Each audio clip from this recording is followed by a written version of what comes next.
ევროკავშირის ბაზარზე გასვლამდე ქართველი მწარმოებლები ქვეყანაში ბიუროკრატიული ბარიერებს ებრძვიან. ჩვენ დღეს იმ მეწარმეთა პრობლემებით დავინტერესდით, ვისაც საკუთარი პროდუქცია უკვე გააქვს ევროპულ ბაზარზე. ამ თემის დასარეგულირებლად დღეს ბიზნესმენებთან შეხვედრა ეკონომიკის სამინისტრომ გამართა. გავამზადებთ, მერე ჩავაწყობთ ბაგოვკაში, ბაგოვკას ვაკეთებთ იმასთან ერთად და ვაგზავნით რუსეთში, უკრაინაში.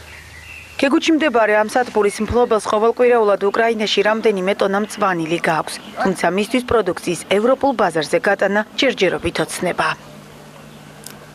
ევროპა მოსაძებია ბაზარი, შემოთხოვნილება არის, მაგრამ გზა უნდა კლიენტი უნდა მოძებნო. ოფიციალური საფუძვი ექნება და ის უეჭველი გააგზავნეს საქონელს. ზუგდიდის თხილის მწარმოებელი ერთ-ერთი საწარმოო ვესტნათიკი ძირითადად ევროკავშირის ბაზარზეა ორიენტირებული. საწარმოს დამფუძნებელი ამბობს, რომ საექსპორტოდ პროდუქციის მომზადებისას ბიუროკრატიული პროცედურები ხელს უშლის. ნიმუშებს ვაგზავნით თბილისში და ხდება იქ შემოწმება. ძალიან დიდი დრო ჭირდება 3-4 დღე იქ რიგები არის. უკეთესი იქნება, რომ დასავლეთში რო იყოს იმნაირი ლაბორატორიები და ადგილზე რომ მოხდეს შემოწმება. ასევე ჩვენი მუზანი არის წითელი ღვინოებიდან საკმაოდ პოპულარული ევროკავშირის ბაზრებზე.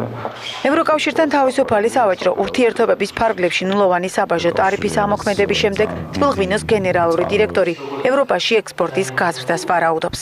ხელშეკრულება სასახად იქნება სასიხარულო სიახლე ჩვენი პარტნიორებისთვის.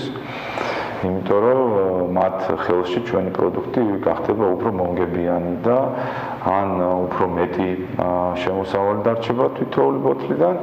ევროკავშირთან თავისუფალი სავაჭრო ურთიერთობის ამოქმედების ფარგლებში ქართულ პროდუქციაზე სხვადასხვა ბარიერების მოხსნის საკითხებს განიხილავდა დღეს ეკონომიკის მინისტრის მოადგილე ბიზნეს სექტორსა და ექსპერტებთან შეხვედრაზე.